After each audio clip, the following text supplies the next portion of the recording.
I hope you're locked in because we're about to do a tier list of every single book I've read in 2024. I read 39 books this year. We're going to talk about how that is a nice round number, okay? We're just going to leave it at that. I've read 39 books and that's it. That may not be a lot to some people in this community, but that's a lot for me. And that's a lot of books to go through for a tier list. So we're just going to jump right in. I did do a tier list back in July. I think it was July. It was right around the 6-month mark, and it was about the books that I had read up until that point because I kind of want to do a comparison, right?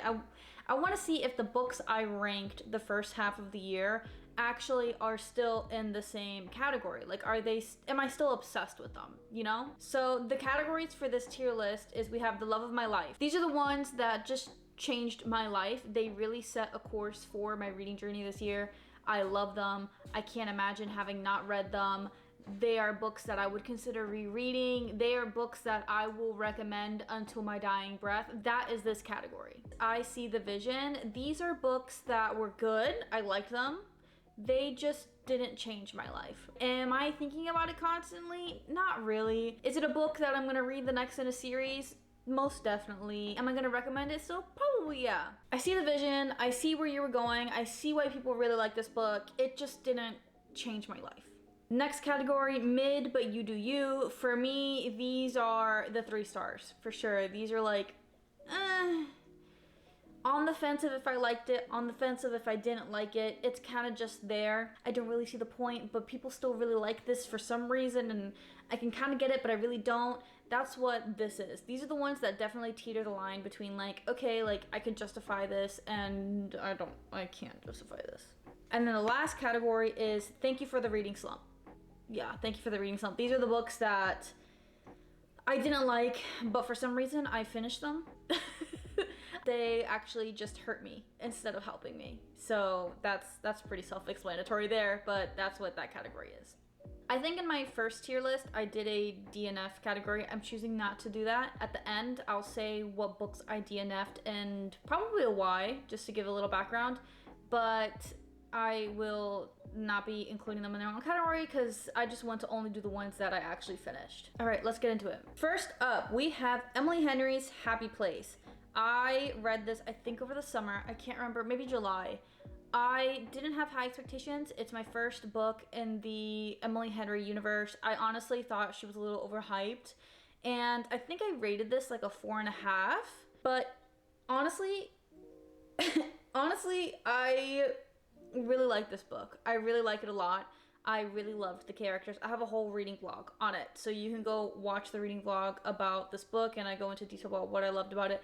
I'm not really sure why I didn't rate it a 5-star because there really is nothing I would change. There's nothing I would change about this book. I just didn't give it a 5-star. In retrospect, I don't know why. This definitely teeters the line between the love of my life and I See the Vision because while I do really, really love this book, it does not eat at my soul. I'm not dying to read the next Emily Henry book. I'm not dying thinking about the characters or the romance in this book. I just do recommend it a lot. And I do feel like it gets a lot of hate for no reason. So for that reason, I think I'm gonna put it in I See the Vision. I see the vision. I love the vision. She's just not the love of my life. Hellbent by Leigh Bardugo. This is a little hard. Actually, this isn't hard. I do really like the 9th House series. I have, again, another reading vlog about Hellbent on this channel. Hellbent is definitely I See the Vision. Why? I really do love Alex as a character. I really love Darlington. I love the universe. I love the magic. Well, it's not really magic. I guess it's kind of magic. The sorcery. I just don't sit here thinking about Hellbent or 9th House. Like, yes, I am excited for the 3rd book. I'm excited to see how this goes. But after reading a few of Leigh's work now, I think there's like something missing in her writing, and I haven't quite figured out what. I think her characters are always unique. I think they have a lot of depth, but there's just something there that, like, for me, is missing. What? I don't know. I haven't been able to figure it out. But for that reason, that's why it's in the I See the Vision. Like, it's really good. I really do like this series. I'm going to continue the series. I would recommend this to certain people. This is definitely not a series meant for everyone, but it's just not, it's not S tier. It's not the love of my life. I'm not obsessed with this series. First lie wins, and you're gonna have to forgive me. The picture cut off the author. I think I gave First Lie Wins a 5-star, and that 5-star honestly may be a little biased because I was going through a minor reading slump at the time, and this just was like something I could not put down. I did listen to this in audio, and I just could not stop listening to it. Like, I was thinking about this plot in the moment, but I have not thought about this book since. It's not mid. It's definitely not mid, so I'm gonna put it in the IC division. It's not mid. Like, I would recommend this. I think it's a really good thriller. It kind of keeps you guessing all the way to the end, and yeah, this wasn't on the fence for me. Like, I did not teeter on whether I liked it or didn't like it. Like, this is a solid read for those of you who are into thrillers. A Court of Frost and Starlight. We're gonna put her in the mid, but you do you. She definitely didn't put me in a reading slump, but I feel like this story was useless, as harsh as that sounds. I know that's not a unique opinion. Most people don't like this book. I feel like it just added nothing to the series. It really added nothing. I don't care for this Christmas special. Maybe if it offered some sort of better setup for A Quarter Silver Flames, I would feel different, but honestly, this did not need to be the 200 something pages it was. It did not need to be published. It did not need to be a thing. This could have been like, I don't know, like a very, very short story uploaded on a blog. The Cruel Prince, the love of my life. That's the love of my life right there. You should know by now that the Cruel Prince trilogy, that is the love of my life. I love that series. I'm already thinking about when I'm gonna reread it. I'm considering rereading it this upcoming May, just because that's kind of the anniversary about when I really finished the trilogy. But I love that book. I know that's not everyone's cup of tea, but I think Jude and Carden are just such great characters. I think Holly Black's storytelling across the trilogy is great. Their romance, the politics, I think it's just such a good overall story. You're probably sick of hearing about it, but it's so good. And in that same breath, The Wicked King, yes, she's up there. Maybe we just go ahead and skip 2 books ahead and put The Queen of Nothing up there. The whole trilogy, love of my life. They're just, oh, they're so good. If you haven't read it, please just give it a shot. The Cruel Prince is a little hard to get through. It's a little slower. It's building up a lot of the world. Just please, just give it a shot. Fear the Flames, this was mid. Fear the Flames was mid. It almost did put me in a reading slump, but it didn't quite do that. It had such a good, strong start. I just realized I didn't say her name. Fear the Flames is by Olivia Rose Darling, I believe is her name. It had such a good start for me. I think that it was giving very much enemies to lovers, very much strong female character. I liked the premise of the politics, but midway, it got way too slow. And the romance just wasn't it for me. It wasn't enough slow burn. It markets itself as like a true enemies to lovers with the slow burn romance. And for me, it hit the enemies to lovers in the first third of the book, but in the second third, like, it misses the mark. Some people really love this book. It's nothing special to me, honestly. It feels very much like a standard romantasy with a very stubborn girl and a man with a lot of secrets who is ruthless, and almost to the point of, they're definitely too ruthless for my opinion. They're a little too graphic for me, and that probably is another reason why it's in this mid-tier, but it didn't do what I thought it was gonna do. Love in Other Words by Christina Lauren. I'm also gonna put her, I liked her. I definitely didn't hate her. Would I recommend this to other people? I don't think I honestly would my best friend is gonna kill me when she sees this video. I'm sorry in advance. You know who you are. I don't think I would recommend it. I'm gonna put it in the mid category. I liked it. I think that their romance is very, very cute. I can't even remember their names right now. That should say something. I'm not a huge fan of childhood to adult romance, but I think it was executed well. I just could not vibe with the main girl. I think the main girl as an adult actually was like a little insufferable. I feel like she didn't have a lot of accountability with herself, and she didn't really ever like grow. I feel like she didn't have a lot of development and growth throughout the book. So her boyfriend, I'm assuming husband, he did really good. I think his arc, his story is perfect. Her just didn't vibe with me. So that's why she's kind of mid. The Lost Sisters, this was mid. This was definitely mid for me. This is by also Holly Black. It takes place between The Cruel Prince and The Wicked King. It's a little novella. It's only in audio format. I think it's great that it's audio format. I would not have liked it probably if it was printed. I probably would feel the same way that I feel towards A Court of Frost and Starlight. I think that it does a really good job at showing Taryn's point of view. I just think that in a way, Holly Black forgets this point of view when she's writing The Wicked King and the Queen of Nothing. I actually would have enjoyed if we got another novella in between The Wicked King and Queen of Nothing of Taryn's point of view. But I think it's good. I think it adds a lot of context to the story of the Cruel Prince, and Taryn. It adds a lot of context to Taryn. I just don't think it was like really great, which is actually weird because I think I rated this like a 4.5. The Unhoneymooners by Christina Lauren. This is also mid. I think I did rate this a 3 stars, so that kind of matches with the rating. It was a good little quirky, funny read. I didn't read it. It was audio. Well, I read it. I wouldn't really recommend this to anyone. I honestly can't even tell you the main characters' names. I have not read any of the subsequent stories that are related to this one. Honestly, I forget about this book. I forget it's even on this list. So that's all I have to say about that one. A Court of Wings and Ruin. This was my favorite out of the first 3 ACOTAR books. Is it the love of my life? No. Unfortunately, I am not one of the girlies who's like really obsessed with ACOTAR. I really thought I was going to be, and I really do enjoy the books, but they are not the love of my life. They are not. So she's gonna go into the I See the Vision. She's gonna go into the I See the Vision, and in that same breath, so is A Court of Mist and Fury. Like I said, out of these 2 that I read this year, Wings and Ruin I think was my favorite one. Mist and Fury is great. I loved seeing Rhys and Farah fall in love, but I do think that Mist and Fury was just a bit too long. In Wings and Ruin, I loved having the other characters play more of a role in the story. It was nice to actually be able to get to know them. I just loved the politics, the war. I liked more of that in comparison to Mist and Fury. I just really need fantasy books to have more than just romance. Fantasy is supposed to be fantasy. We need more than just a romance going on to make it a great book for me.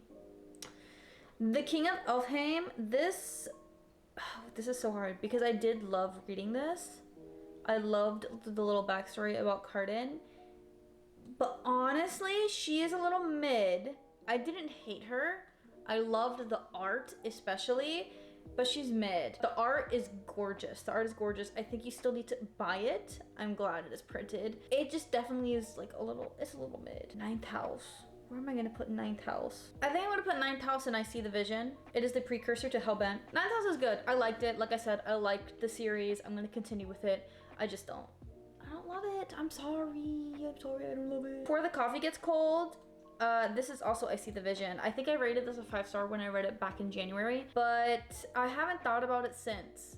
So she's gonna go in the love of my life. And for some reason, I feel like when I did the tier list in July, I put it in this similar category as to mid, but you do you. But I do like this. And I am considering reading the next book. There's, I think, 1 more book after this. Out of all the Japanese fiction that I've read so far this year, or I attempted, because there were a few that I attempted and I DNF'd, this one really, really is good. A novel love story. A novel love story, I'm gonna put in mid. Ooh, I know. I think I gave all of Ashley Polston's books a 4-star, but if I'm gonna compare all 3 of them, this one is definitely my least favorite out of the 2. I think that the romance between these 2 characters, can't remember their names. I don't know what it is with me and romance books. I cannot remember their names. But their romance is a little bit too quick-paced for me. I think it's really cute. I think it's quirky. I loved the quirkiness about this. I'm not a fan of quick romance, and this is definitely one of those. I know all of her books really are quick romances, but this one felt especially like that, and it felt a little too unrealistic for me. I need a little bit of realism in my romance books for me to feel connected to the couple and really root for them, and this just did not have it. So unfortunately, she's going in the mid category. Babel. Ooh, thank you. Immediate reading slump. I did not like Babel. I'm not going to go into Babel long because I have expressed my feelings for Babel many times on this channel. If you're new to this channel, I have a whole vlog for this. It is literally my first video on this channel, and I also talk about it in more depth in my tier list. But she's a no for me, y'all. She's a no, and you should know that by now. The Serpents and the Wings of Night, she's mid. She's mid. I'm debating reading the next book just because everyone talks about Carissa Braben so much in all her books, and I'm like slightly curious to see how the duology ends, and I know there's a third one. I didn't like it, y'all. Again, I talk about this in more depth in my August wrap up. It's a little mid. They weren't that great of characters. I don't like the male lead. Honestly, I don't like the male lead. So we'll see. I'm considering reading the second book. I'm getting like FOMO from not knowing. Blood Over Brighthaven. This is the love of my life. One of the love of my life. Oh my gosh. When I tell you I finished it and I like cried. I sobbed. I was unconsolable. And on top of that, I could not stop thinking about this book. And every time I see it at the bookstore, I just look at it and it looks at me because I still don't have a physical copy of it. And I'm really trying hard to be like, you have the ebook. Do you really need the physical book? I think I need the physical book. I love this book so much. It is so good. I don't want to spoil it so much, but it has so many good themes about just like feminism, and not even feminism, just Siona's like, her character as a whole is so good. Her whole arc, the guy's name I can't remember right now. I know it starts with a T. Tomo.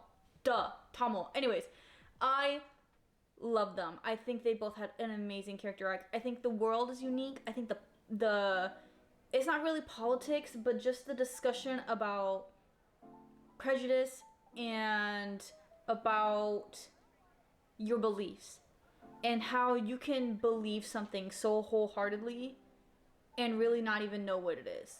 That is just, she did it so well. The author did it so well. You need to give it a shot. You need to read it. You need to just try. I promise, it was such a good book. It is like one of my top 5 out of this whole year. One Dark Window definitely teeters the line between the love of my life and I See the Vision. Like, I really do like One Dark Window, and my best friend just read it and she was talking to me about it, and I was like, oh my god, I kind of want to read One Dark Window. And that made me realize, like, maybe she is kind of like the love of my life. I think in my tier list in July, I put her as like, you know, I See the Vision. I put her in that category, but hearing my friend talk about it made me realize, like, I kind of really do like Raven. I really kind of do like Elspeth. I love The Nightmare. So I think I'm gonna put her in the love of my life. I think I did her in Injustice in July. She's getting her due now. Pumpkin Spice Cafe, thank you for the reading slump. Y'all lied to me. That book is not good. Sure, it's cozy. Yes, it gives Hallmark vibes. It's not a good book. The man, too insecure. It gets way too repetitive with his writing, and it could have been 100 pages shorter. I'm gonna be honest with you. It didn't leave me feeling great at all. This book trained me to listen to audiobooks at 1.5 speed. I didn't like it. I have no desire to read the other ones, and I think y'all duped me.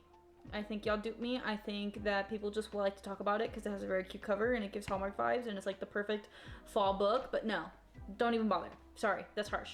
You can bother, you can try, but not for me. Iron Flame, y'all, this is mid.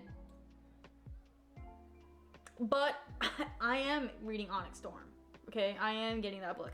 This was mid. I think that if Violet would have just gotten her head out of her literal booty hole, sorry, I don't know if that's friendly for YouTube. If Violet would have just gotten it together and thought a little bit with her big scholarly brain, and she wouldn't have fought for the first half of this book so much with Xaden, this probably would have been in the I See the Vision. That's really what gets me. Otherwise, I think the second half of the book, great. I think it does make up for that, but not enough for me to put it in I See the Vision. She's still mid. And she put a lot of people in a reading slump. A lot of people didn't finish this book, so that also says something. The Gods Forbid was an arc I received from an indie author, and I'm gonna put it in the mid, but you do you. I think that it is a good book. I think it has good bones, but it just wasn't for me. And I think I've talked about it before in my previous tier list, so I'm not gonna go too much into it. I think I also have a review on my Instagram if you want to go read it, and on Goodreads, which, by the way, we're no longer doing Goodreads for 2025. We are switching to Fable. I have officially migrated. That's where we're gonna be. It's the same user, it's just not Goodreads, it's Fable. But yeah, I'm not gonna go too much into it, and just know that it's good probably for certain people. It just was not good for me. Two Twisted Crowns, I See the Vision.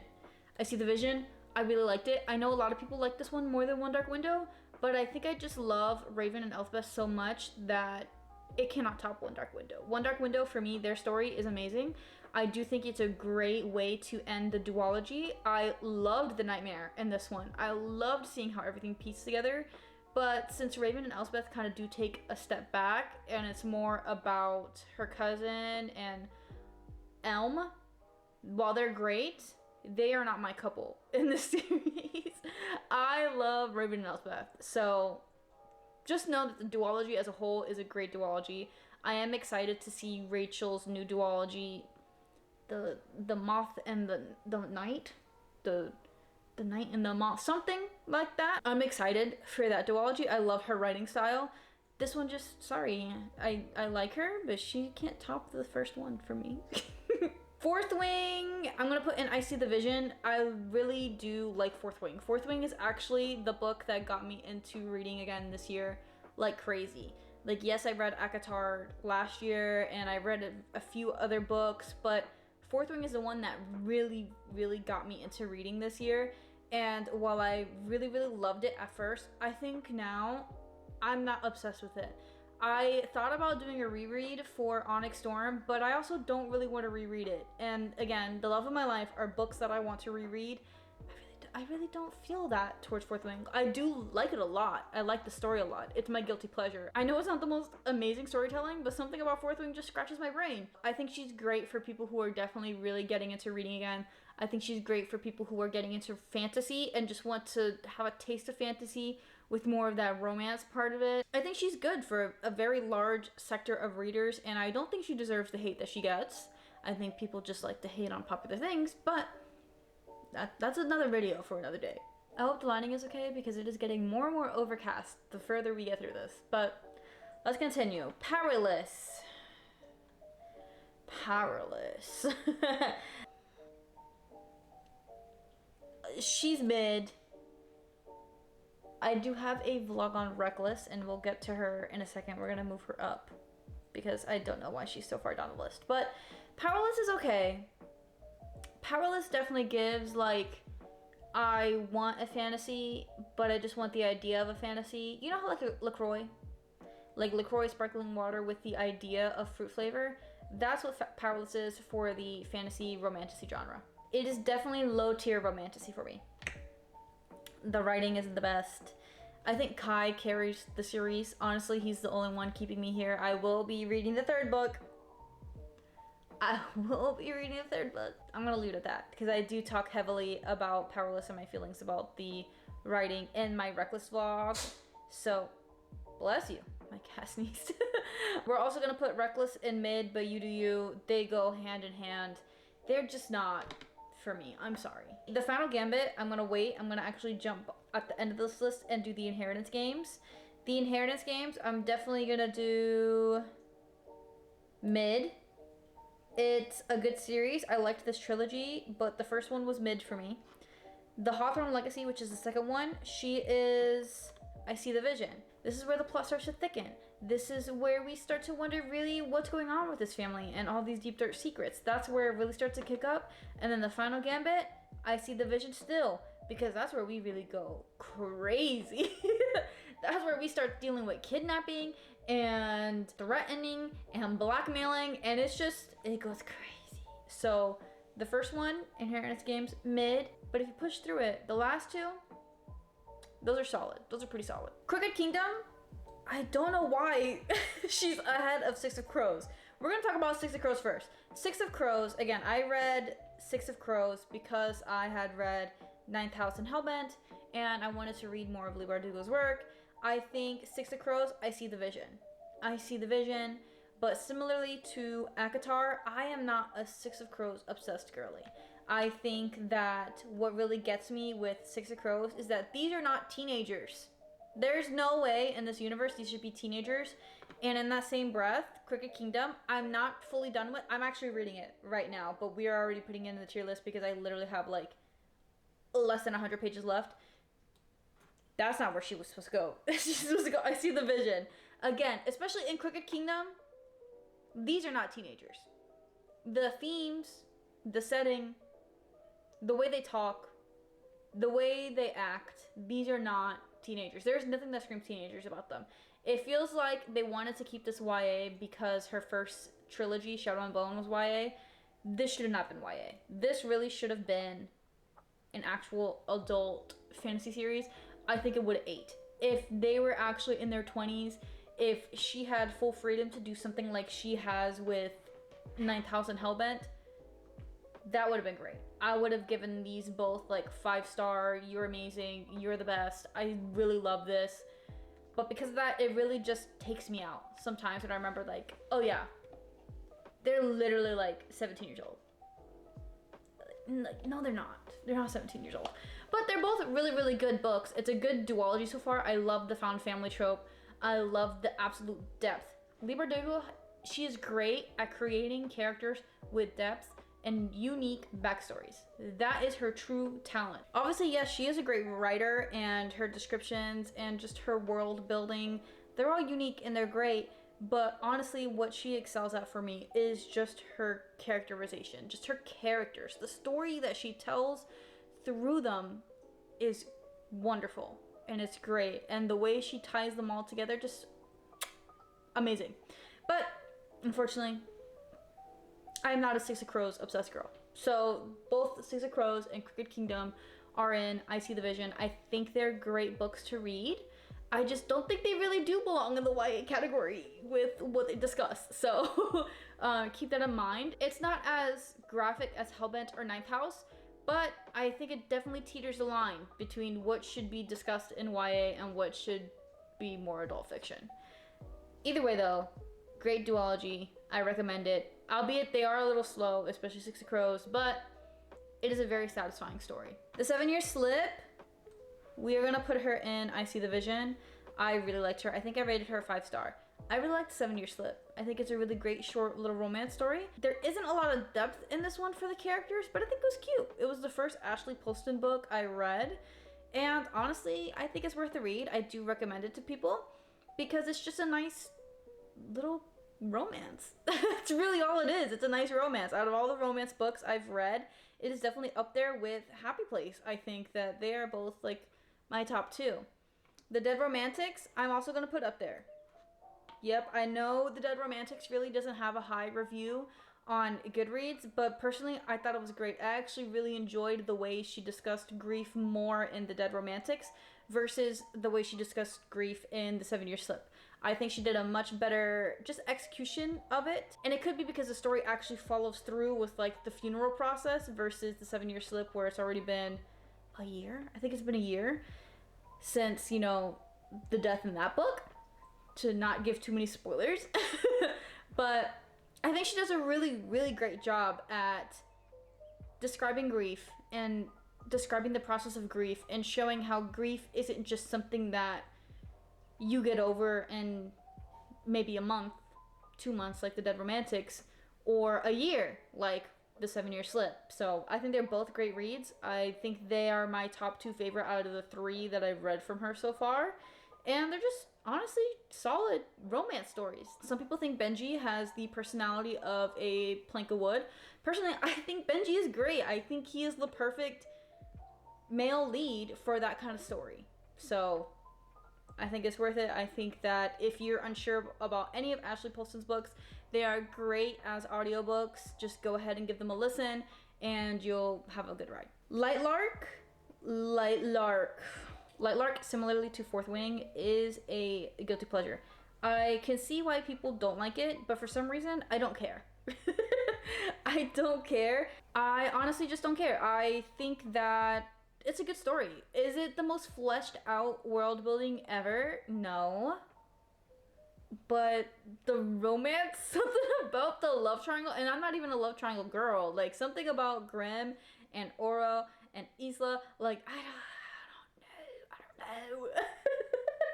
I don't know. Something about it just, again, scratches my brain, similarly to Fourth Wing. Is it the love of my life? Absolutely not. But it is really good. I See the Vision. I See the Vision is starting to become really, really full. Nightbane, again, same kind of comment. I See the Vision. They're solid. I think I like Nightbane more than Lightlark just because I loved seeing more of Oro and seeing his relationship with Isla, and also the back and forth between the present and the past. I think she executed that very, very well. I also think the plot twist at the end, I could not predict. Nightbane just had me more on the edge of my seat. Like, what is this? Why is this happening? Like, why is this going on? Like, I don't understand. In comparison to the Lightlark, where like I could piece it together. It's a little bit more formulaic, if you will. But both are honestly solid reads. Again, I think they get lumped into the YA fantasy. I don't think they should be lumped into YA fantasy either. They don't talk about as many dark themes as like Six of Crows, but it is kind of more like door ajar romance, if you will. So it's good. It's definitely not nearly as graphic as some of the other books, or nearly as graphic as you may think an adult fiction book to be, but I think it teeters the line between YA and adult. Okay, Powerful. I forgot about Powerful. I should have actually talked about her when I talked about Powerless and Reckless, but Powerful, I actually see the vision. Powerful is a novella that takes place during the story of Powerless, but it follows a side character known as Adarna. I'm butchering her name because for some reason I can't remember her name. And another character that for some reason I want to call him Mateo. And I think that's right, but I'm also second guessing myself. The thing with Powerful is that Powerful is what it claims to be, right? It is a short novella. It is purely romance. The progression of the romance makes sense. It seems real. You get just enough depth for the characters that you get attached to them throughout the story, and that is it. It isn't trying to be too much of a fantasy. It isn't trying to check too many boxes of what a romantasy should be. It just is a truly unique story. It feels unique in comparison to Powerless and Reckless. Both Powerless and Reckless feel like they are so heavily inspired by other romantasy books that it feels inauthentic. It doesn't feel like a story I'm not familiar with. It doesn't feel like a romance I'm not familiar with. It is very like bread and butter in comparison to Powerful, where it feels like, okay, these are a separate set of characters. This is a separate thing going on. Like, this is its own story. It was just executed very well, and it was unfortunate because I read it like right before Reckless, and I was like, oh my gosh, like if she wrote like this for Reckless, like I'm gonna love Reckless. And then I was heavily disappointed. So yeah, I think that unfortunately out of the three, it's not even supposed to be the star, and it's the star for me. Last but not least, I ended up accidentally saving the best for last, and that is Emily Wilde's Encyclopedia of Faeries. Y'all already know if you saw my last video. What is it, my last video? I can't even think about the name of my last video. Oh, if you saw my book haul, you know I love this book. I love this book. I wasn't expecting to love this book as much as I did because it has a 4-star rating on Goodreads. The reviews are definitely very mixed, but I was like, you know what? Everyone says it's a cozy read. Everyone says it's a very good like romance sub-plot book. Like I need to read it. I need to give it a shot. I was obsessed. Oh, I love Wendell. I love Emily. I love the fairy in these books. I love that they're fairies, similarly to Holly Black's Cruel Prince universe, where they're actual fairies. Like, they are true fairies in comparison to Akatar or what's another popular fairy book from Blood and Lash. I think that's fairies. Is that fairies? No, I don't know. Don't listen to that. I'll probably cut that out. But I love that it's true fairies. I love the just coziness of it. I love, like, it was the perfect amount of adventure mixed with like character arcs, and like that is okay. If you could tell, I love a good story with actual storytelling and characters. If the characters are not relatable, if the characters do not have any sort of development, if the characters do not have anything to back them up besides some words on a page, like there needs to be depth there. It cannot just be that I'm following this character go through this story and there's nothing attaching me to the emotions that I'm supposed to be feeling for this character. I'm supposed to cry with them, I'm supposed to be happy with them, I'm supposed to laugh with them, and if a book doesn't do that, it's not the love of my life, it's not a great book, that is not a 5-star read for me. Encyclopedia of Faeries, girl. Emily Wilde's Encyclopedia of Faeries hit all those marks. It's so good. I think listen, if you are really on the fence, just give it a shot. The writing is a little hard to get through because, again, it's 1900s British English, and this is written like as if it's her journal that you're reading.